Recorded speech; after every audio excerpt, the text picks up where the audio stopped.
Okay ladies, so I think it's now time to take it slow. This video is going to be a bit longer than some of my other ones, but I hope it's going to be jam-packed with information to help you. We're going to be talking about some eye products here, but most importantly, we are going to be talking about how to apply eye products and tips and tricks and things that will look most flattering for your eye shape, because everybody's eye shapes are different. So in any of the eye tutorials I posted, feel free to modify colors and finishes that will work best with your particular eye shape.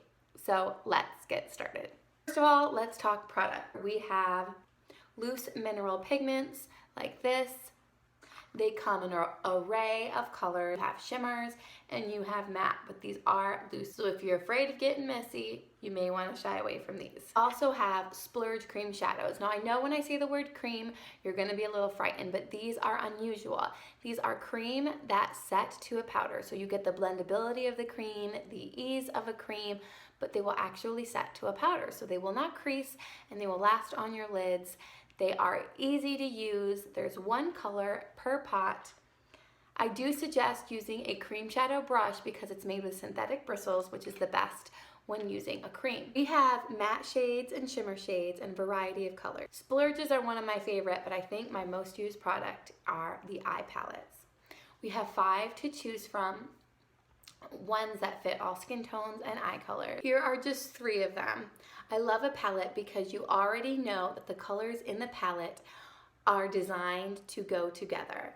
Now we have mattes in the palettes, we have shimmers in the palettes, and we have some that are more of a metallic, just a sheen to each palette. We also have lights to darks in each palette. So the variety of looks, daytime or nighttime appropriate, is awesome with palettes. These are 2 of our most popular palettes. This is palette 1 and this is palette 4. You can also use these palettes to fill in your brows. Similarly with a palette, you can use those darker shades not only on your eyes to help bring dimension, but you can use them to line your eye with my favorite brush of all, the liner shader brush. I will say that when you are applying makeup, brushes do matter.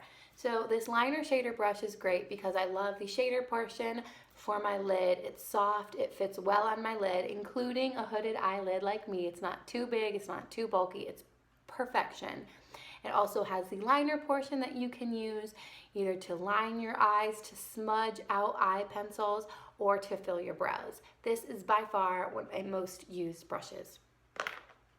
Another brush I love is our crease brush. It's round and it's domed and it works perfectly to fit in the crease or above the crease if you have an eye shape like me, to blend that out. Also have the deluxe brush.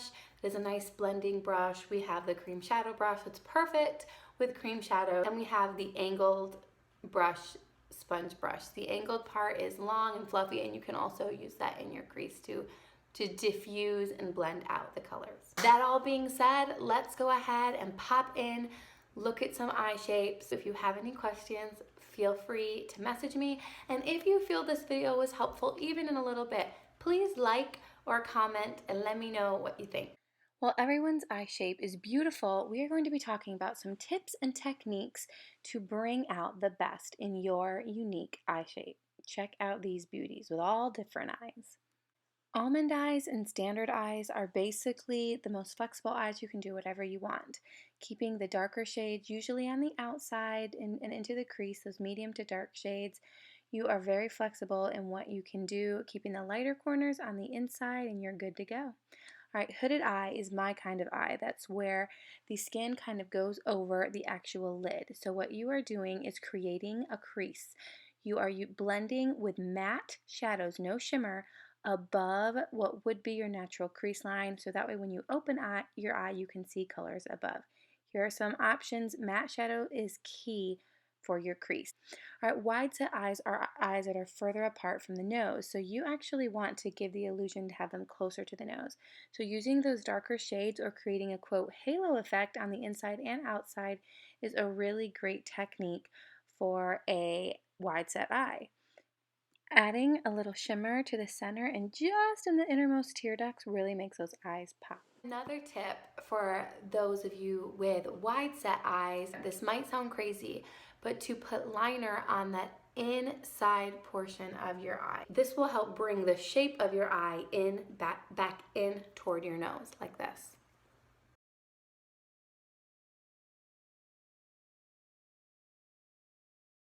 Do you see the difference? What? All right, with close-set eyes, your eyes tend to be closer to the bridge of your nose. So we are drawing attention up and out. So by taking your liner and the darker shades of your eyeshadow, we are bringing those darker colors or medium colors to the outside portion of your eye, keeping it light on the inside and darker toward the outside. Even extending beyond the width helps it look wider. Now, protruding eyes are ones that tend to bulge out a bit from the eye socket.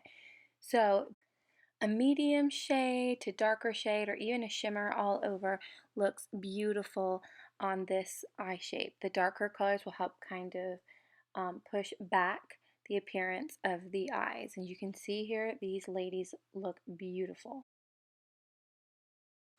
All right, deep set eyes are where they're deeper into the socket, so adding a lighter color or a shimmery color on the lid will bring them forward, keeping a medium tone to darker color on the outside, very outside portion, and blended up from the crease.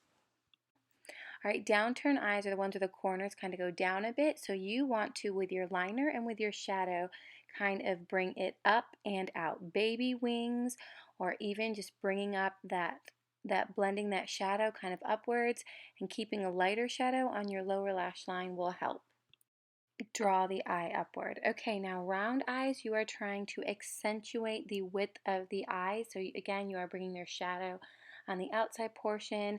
Your liners, you're keeping to the outside portion. Everything is toward the outside. Now monolids have very little of a crease, so they can either create their own with shadow or just use a solid color and blend up and create a gradient effect. As you can see, there's several different things that you can do here. All look beautiful on a monolid. Okay, mature skin beauties here. Number one, let's make sure our skin is moisturized. That will help everything go on better, and primed. We want our eye makeup to stay in place. Eyebrows are huge because we start to lose them with age. And keeping your liner soft, you can even use a shadow for liner. You want to keep your matte shades in the crease. That means you don't want any shimmer in your crease. It will draw attention to where your skin might have be loose. Feel free to add a little bit of light and bright shimmer in your very inner tear duct. For the most part, think light, natural, simple makeup.